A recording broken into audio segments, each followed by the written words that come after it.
त्यांचा तो म्हणजे असा परात्पर परमेश्वर परमराज्य भक्तवांचल कल्पतरू भक्तवांचल दीनबंधू भगवान पांडुरंग परमात्म्याच्या कृपेने तात्याबुवा महाराजांच्या आशीर्वादाने सकल साधू संतांच्या आशीर्वादाने आपल्या गावातील तात्याबुवा महाराज मंदिराचा जीर्णोद्धार झाला आणि त्यानंतर ही पौर्णिमा या निमित्ताने ही कीर्तन रूपी सेवा माझ्यासारख्या पामराकडे आली. माझं परम भाग्य समजते. माझं पामर आहे काय थोरपण पायीची वाहन पायी बरी ज्यांच्यामुळे मला ही कीर्तन रूपी सेवा प्राप्त झाली अशी असणारे तात्याबुवा ज्यांच्यामुळे मला ही कीर्तन रूपी सेवा प्राप्त झाली असे असणारे माझे गुरुवर्य हरिभक्त पारायण मृदुंगाचार्य दीपकजी महाराज सुत्रिक पाटील तसेच हरिभक्त पारायण कीर्तनकार सवनिताताई महाराज सुत्रिक पाटील माईग बाबा तसेच माझे आई वडील व ज्यांच्या आशीर्वादाने मी या ठिकाणी आज उभी आहे असे असणारे तात्याबुवा महाराज तसेच शंकर महाराज रसाळ किसन महाराज आप्पा आणि सुभाष भाऊ या सर्वांच्या चरणी एकदा नतमस्तक होते. तुम्हा सर्वांच्या चरणी एकदा नतमस्तक होते आणि कीर्तन रूपी सेवेकडे वैते विठ्ठल विठ्ठल.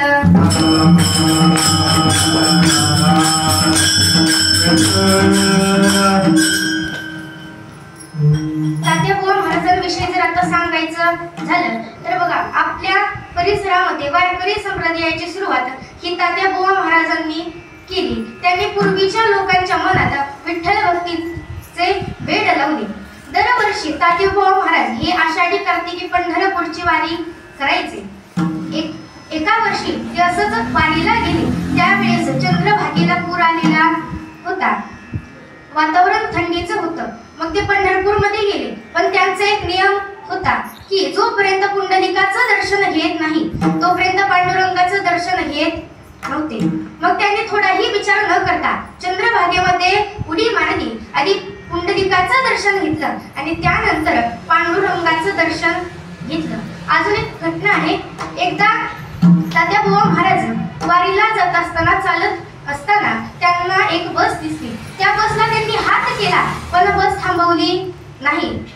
थोड्या वेळाने थोड्या अंतरावर बस गेल्यानंतर ती बस तिथेच बंद पडली. मग हळूहळू तात्याबुवा महाराज त्या बस जवळ पोहोचले आणि त्या बसला हात लावला. जसा त्या बसला हात लावला तशी ती बस चालू झाली. म्हणजे तात्याबुवा महाराज हे एक महान संत होते. विठ्ठल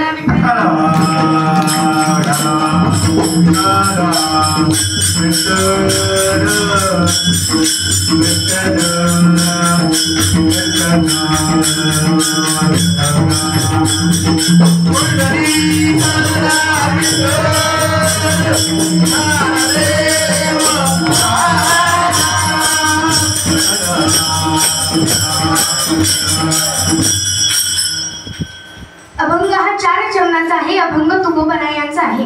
बघा तुकाराम महाराज हे एक महान संत होऊन गेले. आम्हाला शाळेत सांगताना शिक्षकांनी सांगितलं की जगामध्ये 7 आश्चर्य आहेत.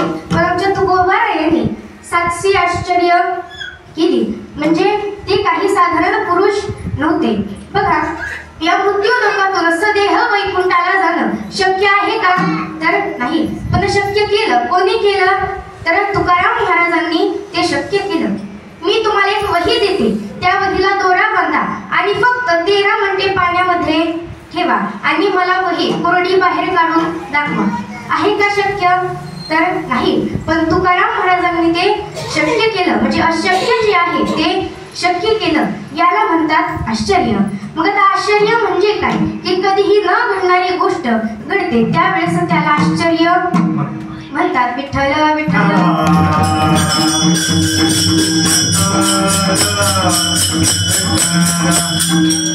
तुकाराम महाराजांनी गाथा लिहिली. जगामध्ये 4 वेद आहेत पण तुकाराम महाराजांची गाथा 5वा वेद म्हणून ओळखली जाते. म्हणजे एवढा महिमा त्या तुकोबरायांचा आहे. तुकोबराय हे विमानात बसून वैकुंठाला गेले असा विचार आपण करतो. मग आपल्याला विमान मिळेल का नाही तर तुकोबरायांनी आपल्यासाठी देखील विमान ठेवलं आहे. मग कोणतं विमान तर गाथा रूपी विमान. या विमानामध्ये शक्यतो कोणीही बसत नाही. पण जे बसतं हे भवसागर विश्व तरुण जातं. मग या विमानात कोण बसलं तर तात्याबुवा महाराज बसले. शंकर महाराज रसाळ किसन आप्पा सुभाष भाऊ हे या विमानामध्ये बसले आणि तारून गेले विठ्ठल विठ्ठल.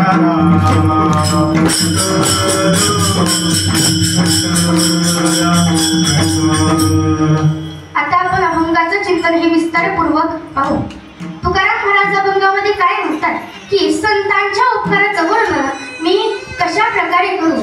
संतांचे उपकार सांगण्यासाठी माझ्याकडे शब्द देखील नाहीत, कारण संतांचे आपल्यावर अगणित उपकार आहेत. जर आपण संतांची सेवा केली तरच आपल्याला भगवंताची प्राप्ती होते.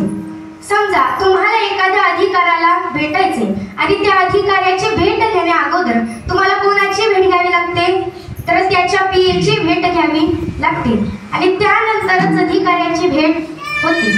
अगदी त्याचप्रमाणे जर भगवंताची भेट घ्यायची असेल तर त्या अगोदर भगवंताच्या पीएची म्हणजे संतांची भेट घ्यावी लागते व त्यानंतरच भगवंताची प्राप्ती आपल्याला. हरे प्राप्तीसी उपाय, हरे प्राप्तीसी उपाय, हरे प्राप्तीसी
जर संतांची सेवा केली तर भगवंताकडे जाण्याचं वर्म आपल्याला कळतं.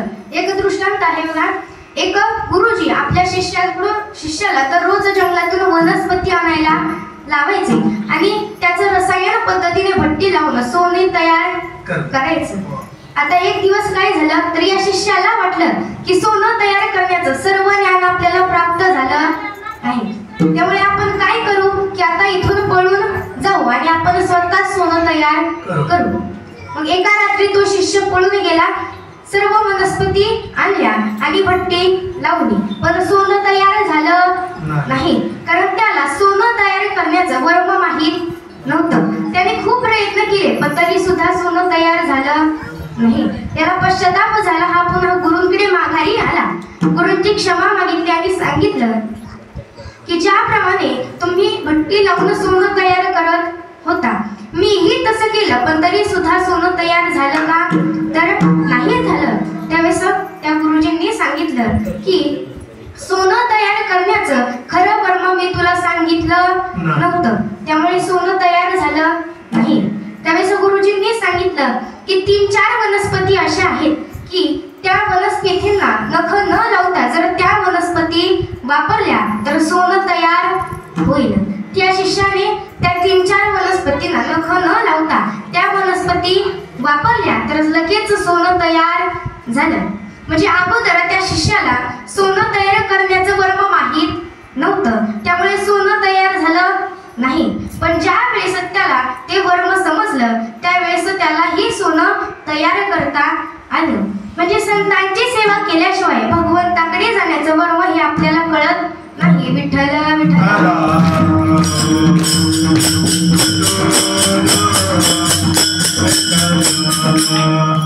म्हणून संतांची सेवा आपण केली पाहिजे. मग आता संत म्हणायचं कोणाला, तर सन्मानाने वर्तन करणारे, देवा स्वरूप असणारे, विद्या व विनय याच्यामध्ये परिपक्वता गाठलेले आणि जगत कल्याणासाठी अवतीर्ण झालेले यांना म्हणायचं संत. आता संत हे काही गोष्टींमध्ये देवापेक्षाही श्रेष्ठ आहेत.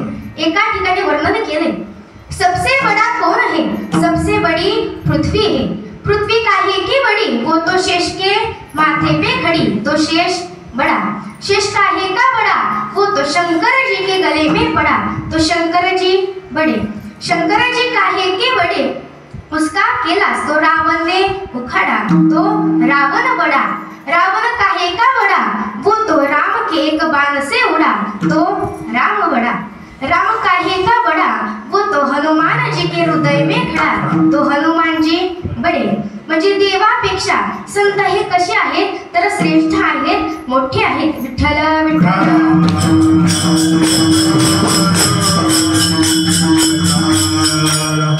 बघा संतांचं महत्त्व सांगण्यासाठी एका पोटीमध्ये सांगितलं आहे बुडवणारे कोण तर दुष्ट लोक राक्षस प्रवृत्तीचे लोक बुडलेले कोण तर जे व्यसनामध्ये आहेत ते बुडलेले बुडणारे कोण तर विषयी तरणारे कोण तर साधू तरलेले कोण मुनी आणि तारणारे जर कोण असतील तर ते म्हणजे संत अवतार तुम्हा धराया कारण उद्धाराया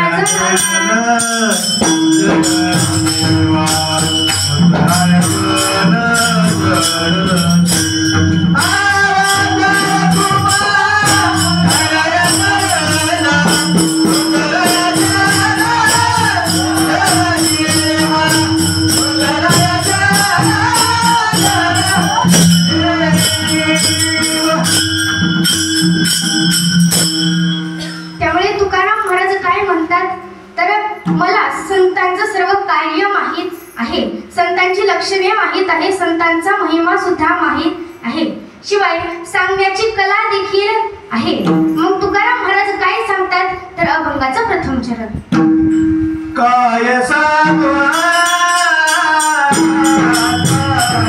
करताचे उपकार काय सांगू करताचे उपकार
काय सांगू आता संतांचे उपकार मज निरंतर जागविती काय द्यावे त्यासी भावे उत्तराई ठेवी तो हा पायी जीव थोडा आता उपकारामध्ये पण विकल्प सांगितलेले आहेत पहिला विकल्प असा आहे जो उपकार करतो त्याच्यावर अपकार पुराणामध्ये कथा आहे की भगवान शंकरांनी भस्मासुराला वर दिला की तू ज्या व्यक्तीला हात लावशील तो व्यक्ती काय होईल भस्म होईल मग भस्मासुराला अहंकार झाला व एकदा त्याने पार्वती मातेच्या अपेक्षेने भगवान शंकराला हात लावण्याचे प्रयत्न केले भगवान शंकर पळाले पण भगवान विष्णूंनी मोहिनी रूप धारण करून भस्मासुराला भस्म केलं म्हणजे याला म्हणतात जो उपकार करतो त्याच्यावर अपकार दुसरा विकल्प असा आहे की जो उपकार करतो त्याच्यावर अपकार परशुरामाने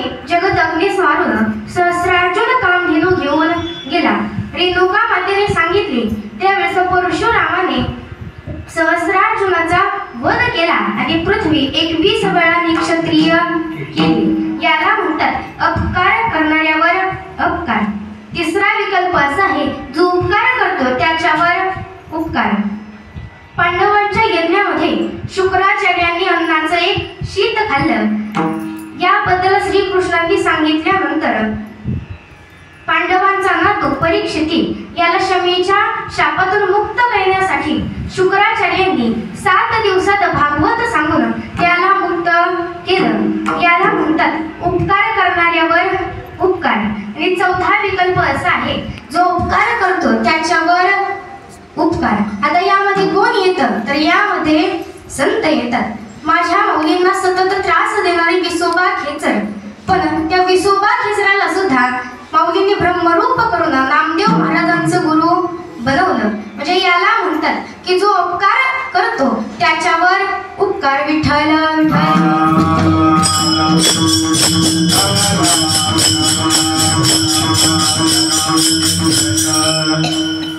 म्हणजे संतांचे आपल्यावरतीही उपकार आहेत. तसं म्हणलं तर संतांचे देवावरही उपकार आहेत. मग तुम्ही म्हणाल कसं, तर हनुमंतांचे रामावर, लक्ष्मणावर, भरतावर, सीतेवर, सुग्रीवावरही उपकार आहेत. अगदी त्याचप्रमाणे संतांचे आपल्यावरही उपकार आहेत. आपल्या कल्याणासाठी, आपल्या हितासाठी संतांनी काय केलं, विपुल ग्रंथ संपदा निर्माण केली. जगाच्या कल्याणात संतांच्या विभूती, देह कष्ट भीती परोपकारे. म्हणजे संतांनी आपल्या कल्याणासाठी विपुल अशी ग्रंथ संपदा आपल्याला दिली. सांगितलं की त्या भगवंताचं नामस्मरण करा. म्हणजे एवढे उपकार त्या संतांचे आपल्यावरती आहेत. पण तुकाराम महाराज म्हणतात की या उपकारातून उत्तीर्ण होण्यासाठी माझ्याकडे काहीही नाही. हा जीव जरी त्यांच्या चरणावरती ठेवला तरी सुद्धा तो काय आहे, कमी आहे. अभंगाचा दुसरा काय द्यावे त्याची मागे बोलणारी.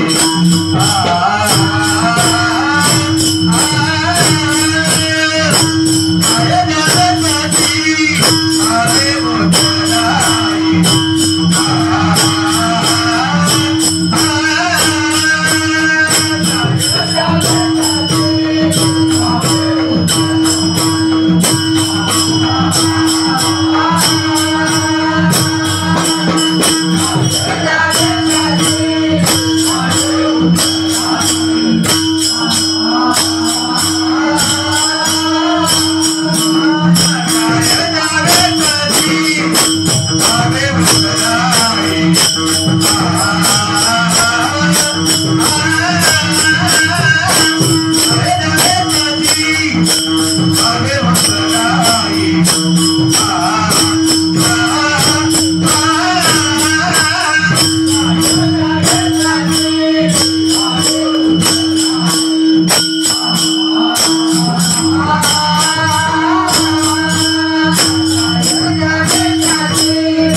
वर्णन केलं गेलेलं आहे.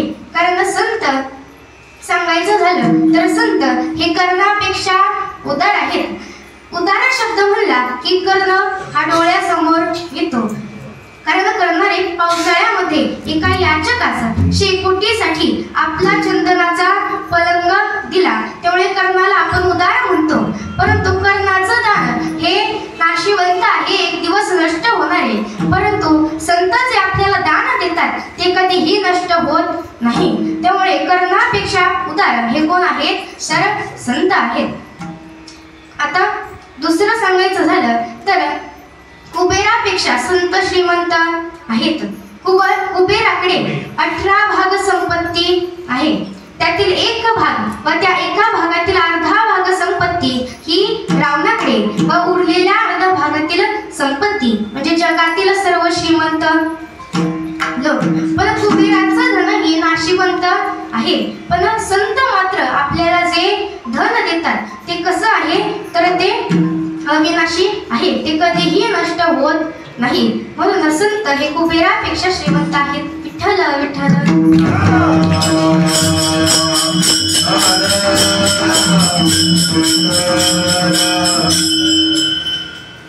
संत हे सूर्यापेक्षाही तेजस्वी आहेत, चंद्रापेक्षा शीतल आहेत. कधी कधी चंद्र हा पूर्ण असतो, कधी कधी अर्धा असतो, परंतु संत मात्र नेहमी पूर्ण असतात.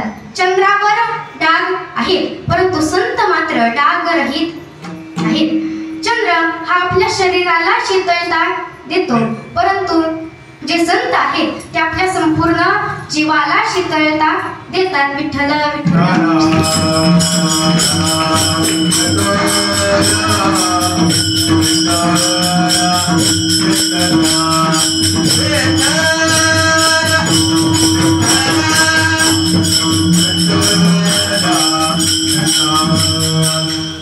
म्हणून संत हे कसे आहेत तर संत हे उदार आहेत. पण त्याबरोबरच चिंतामणी, कल्पतरू आणि कामधेनू या तिन्ही काय आहेत तर उदार आहेत. पण यापेक्षाही सर्वात उदार जर कोण असेल तर ते म्हणजे संत. एक उदाहरण आहे. असंच एक चोमोळी विक्या होत्या. तो एकदा रोज लाकडं विकून आपला संसार चालवायचा. एक दिवस असंच तो लाकडे घेऊन विकायला जात असताना उन्हाळ्याचे दिवस होते. तहानेने व्याकुळ झाला. एका झाडाखाली बसला. झाडाखाली बसला. ते झाड कल्पतरूचं होतं. त्याच्या मनात सहज इच्छा आली, जर इथं प्यायला थोडंसं पाणी असतं तर बरं झालं असतं. लगेच त्याच्या समोर पाणी आलं. तो पाणी पिला आणि म्हणाला, इथं जर थोडं जेवण असतं तर बरं झालं असतं. लगेच त्याच्या समोर जेवणाचं ताट आलं. त्याने जेवण केलं, पाणी पिलं आणि त्यानंतर विचार केला की आता जेवणही झाले, पाणीही पिलंय, आता आराम करण्यासाठी एखादी गादी किंवा पलंग भेटला तर चांगले होते. लगेच त्याच्या समोर एक पलंग आला. तो त्या पलंगावर झोपला आणि सहज त्याच्या मनात इच्छा आली, विचार आला की मी जे म्हणतोय ते माझ्या समोर प्रगट होतंय, मग इथं कोणतं भूत तर नसेल ना. लगेच त्याच्या समोर भूत आलं. आता भूत आलं तसं त्याने विचार केला, हे भूत तिथं आहे, हे मला खाऊन तर टाकणार नाही ना. लगेच त्या भूताने त्याला उचललं आणि खाऊन टाकलं. विठ्ठल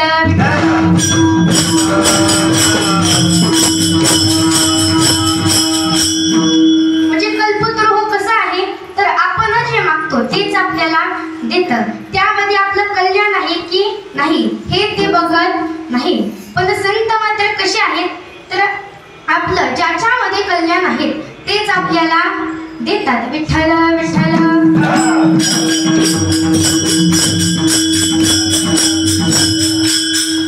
म्हणूनच संतांची संगत करणं ही फार गरजेची आहे. जर आपण संतांची संगत केली तर आपल्याला देवाची प्राप्ती होते. एका जंगलामध्ये यशपाल नावाचा डाकू राहत होता. तो आपल्या संसार चालवण्यासाठी रस्त्यातून येणं जाणाऱ्या लोकांना अडवायचा आणि 2 प्रश्न विचारायचा, कारण त्याचे भगवंतावर प्रेम होते. आता पहिला प्रश्न असा विचारायचा की तुला पंढरपूर माहीत आहे का? काय विचारायचा तुला पंढरपूर माहीत आहे का? आणि दुसरा प्रश्न विचारायचा की तुला पंढरपूरचा पांडुरंग परमात्मा माहीत आहे का? जर तो व्यक्ती हो म्हणाला तर त्यांच्या पाया पडायचा आणि त्यांना सोडून द्यायचा. आणि एखादा जर नाही म्हणाला तर त्याच्याजवळ काहीच ठेवत नव्हता, म्हणजे सर्व द्रव्य पैसा सर्व काही हिसकावून घ्यायचा. एक दिवस असंच त्याच रस्त्याने नामदेव महाराज आणि ज्ञानदेव महाराज चालले.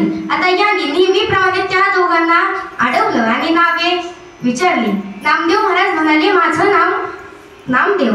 ज्ञानेश्वर महाराज म्हणाले माझं नाव ज्ञानदेव. याला आनंद झाला. हा म्हणाला की ज्या नामदेव महाराजांच्या हाताने देवाने खीर खाल्ली तो नाम्या तुम्हीच का? तर नामदेव महाराज म्हणाले हो तो नाम्या मीच. माऊलींना विचारलं की ज्यांनी निर्जीव भिंती चालवली, रेड्याच्या मुखातून वेद बोलवले ते ज्ञानेश्वर तुम्हीच का? त्यावेळेस ज्ञानेश्वर महाराज म्हणाले हो तो ज्ञानदेव मीच. त्याला आनंद झाला. तो म्हणाला की आज माझे परम भाग्य तुम्हा संतांची मला आज भेट झाली, संगत भेटली. पण माझी एक इच्छा आहे की तुम्ही माझ्या घरी भोजनासाठी यावं. मग त्या दोघांना घेऊन घरी गेला आणि बायकोला सांगितलं की सुंदर असा पंचपक्वानाचा स्वयंपाक बनव. त्यावेळेस बायकोने हळूच कानात सांगितलं की 2 दिवस झालं घरामध्ये अन्नाचा कणही नाही. त्यानं सांगितलं की मी काहीतरी व्यवस्था करतो, तोपर्यंत तू त्याला गुळ पाणी दे.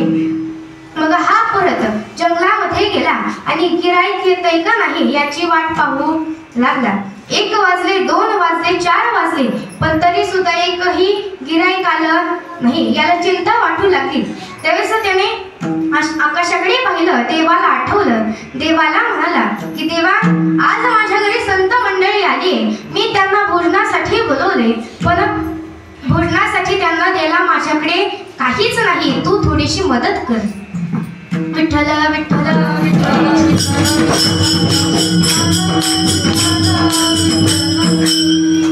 भगवंताला दया आली. भगवंताने श्रीमंत सावकाराचं रूप घेतलं आणि रथामध्ये बसून त्या रस्त्याने जाऊ लागले. गाही बोट्यामध्ये सोन्याच्या अंगठ्या, सर्व शरीर हे सोन्यानं वाटलं होतं. रथ तो त्या यशपाला जवळ आला. यशपालाला आनंद झाला. लगेच यशपालाने तो रथ अडवला आणि विचारलं की तुला पंढरपूर माहीत आहे का? तो म्हणाला कुठलं पंढरपूर? मला पंढरपूर माहीत नाही. दुसरा प्रश्न विचारला तुला पंढरपूरचा पांडुरंग परमात्मा माहीत आहे का? कुणाला विचारलं? तर त्या पांडुरंग परमात्माला विचारलं. तर भगवंत म्हणाले नाही नाही मला पंढरपूरच माहीत नाही, तर पांडुरंग कसा काय माहीत असेल?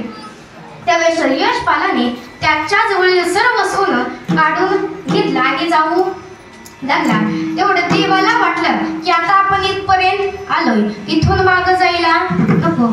त्यावेळेस त्याने यशपालाला विचारलं की मी खूप लांबून प्रवास करून आलोय, मला जर थोडंसं काही खायला मिळालं तर खूप चांगलं होईल. पण यशपाल म्हणाला की माझ्या घरी तर संत मंडळी आले, जर त्यांना मी असं करतोय असं कळालं तर त्यांना काय वाटेल?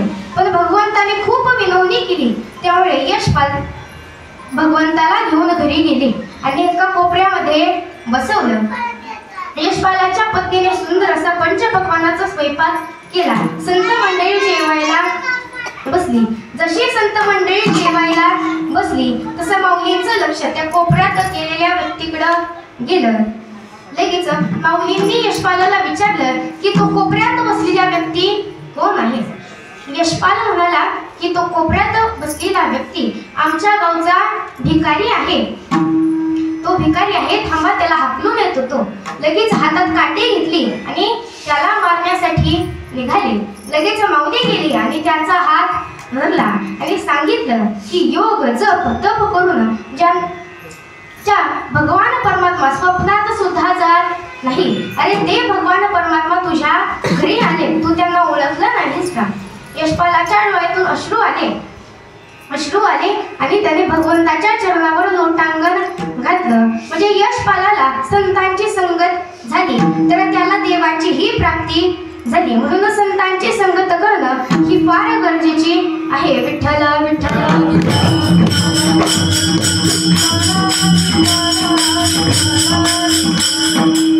म्हणून संतांची संगत केली पाहिजे. कारण जर आपण संतांची संगत केली तर संतांच्या सहज बोलण्याने आपले कल्याण होते. अभंगाचा तिसरं चरण. सहज बोलाने उपदेश, सहज बोलाने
सहज बोलणे हितोपदेश करुणी सायास शिकविती. काय द्यावे त्यासी भावे उत्तराई ठेवी तो हा पायी जीव थोडा. आता मन एकदा वारकरी संप्रदायाच्या नियमाप्रमाणे एकदा त्या भगवंताचं नामस्मरण करू. सर्वांनी एकदा दोन्ही हात वर करा. सर्वांनी दोन्ही हात वर करा. विठोबा रखुमाई, विठोबा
तुकाराम महाराज काय म्हणतात?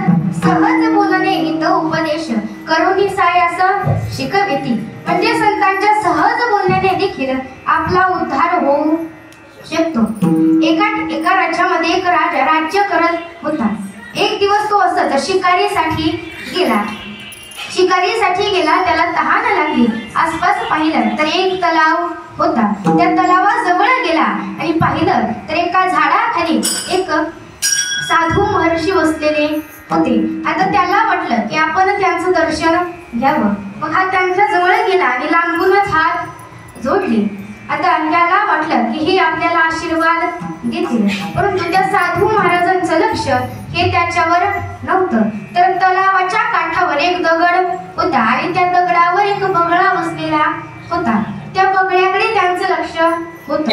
तो बगळा काय करायचा तर आपल्या चोचीने दगडावर पाणी टाकायचा आणि आपली चोच त्या दगडावर घासायचा. आता साधूला त्या बगळ्याच्या मनातील कपट कळलं आणि त्यांच्या मुखातून उद्गार निघाले, घस घस घसी और ऊपर डाले पाणी, तुम्हारे मन में जो कुछ वो हमने जाने. आता या राजाला वाटलं की त्यांनी आपल्याला हा आशीर्वाद दिलाय, त्यामुळे हा दोरा भोकत भोकत ते कुठे गेले, राज्यामध्ये गेले. राज्यामध्ये राणीचं व राजाचं पटत नव्हतं, कारण राणीचं प्रेम हे प्रधानावर होतं. मग एक दिवस राणी आणि प्रधानाने मिळून एक कट रचला की राजाची जो दाढी करणारा नावी आहे त्या नाव्याला सांगितलं की तू काय कर, उद्या ज्यावेळेस तू राजाची दाढी करण्यासाठी जाशील त्यावेळेस वस्त्र्याने त्यांचा गळा काप. हा नावी घाबरला आणि म्हणाला, अहो तुम्ही काय सांगताय, मी असं काही करणार नाही. पण राणी आणि प्रधान म्हणाले की तू असं जरी केलं तरी आम्ही तुला कशात सापडून देणार नाही, शिवाय तू म्हणशील तेवढे पैसे आम्ही तुला देऊ. पैशाच्या लोभामुळे तू तयार झाला. दुसऱ्या दिवशी राजाची दाढी करण्यासाठी गेला. सर्व प्रधान आदी मंडळ तिथेच बसलेले होते. त्यावेळेस या नाव्याने दगड घेतला, दगडावर पाणी टाकलं आणि वस्त्रा त्यावर घासू लागले. लगेच त्या राजाला कळलं त्याला तो साधू संतांचा दोरा आठवला आणि ते म्हणाले, घसघस घसी और ऊपर डाले पाणी, तुम्हारे मन में जो कुछ वो हमने जाने. विठ्ठल विठ्ठल.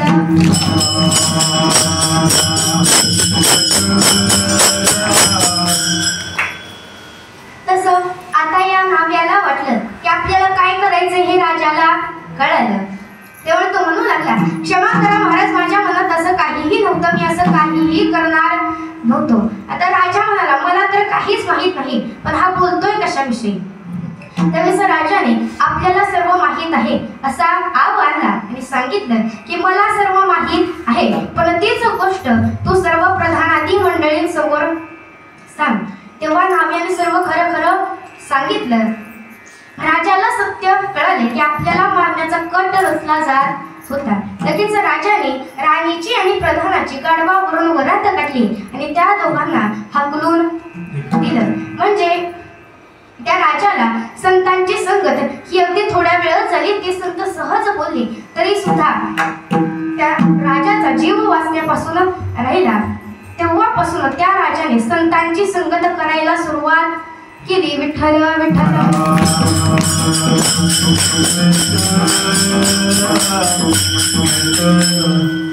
पुढे तुकाराम महाराज म्हणतात की ज्याप्रमाणे गाय ही आपल्या वासरावर प्रेम करते, वासराला सांभाळते, त्याचं रक्षण करते, अगदी त्याचप्रमाणे संत हे आपल्या भक्ताचं रक्षण करतात, त्याला सांभाळतात. अभंगाचं शेवटचं चरण.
तुका म्हणे वत्स धनुव्याचे चित्ती तैसे मज येती सांभाळीत काय द्यावी त्यासी भावे उत्तराई ठेवी तो हा पायी जीव थोडा. एखादी गाय बाहेर बांधलेली असताना किंवा तिचं वासरू एका घरामध्ये बांधलं असताना त्या घराला आग लागली त्यावेळेस गाय काय करते तर आपलं दावं तोडून त्याचं रक्षण वासराचं रक्षण करण्यासाठी जाते. अगदी त्याचप्रमाणे संत देखील आपल्या भक्तांचं रक्षण करण्यासाठी धावून जातात. या अभंगामध्ये 3 शब्द महत्त्वाचे सांगितलेले आहे. जागवतात, शिकवतात आणि सांभाळतात. आता आपल्याला जागवतं कोण तर घड्याळ किंवा मोबाईल, शिकवतं कोण तर शिक्षक आणि सांभाळतं कोण तर आपले आई वडील. परंतु ह्या सर्व गोष्टी एकत्रितपणे जर कोण करत असेल तर ते म्हणजे संत. म्हणून सर्वांपेक्षा संत हे श्रेष्ठ आहेत. विठ्ठल विठ्ठल.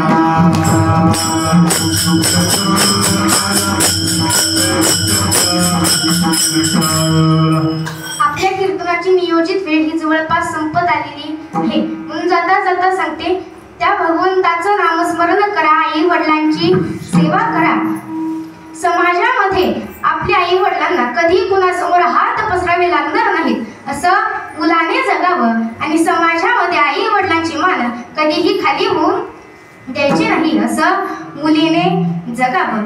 त्या भगवंताचं नामस्मरण करा, कारण जर त्या भगवंताचं नामस्मरण केलं तर आपलं अनंत जन्मीचं पाप हे नष्ट होतं. घेता नाम विठोबाचे पर्वत जळतील पापाचे.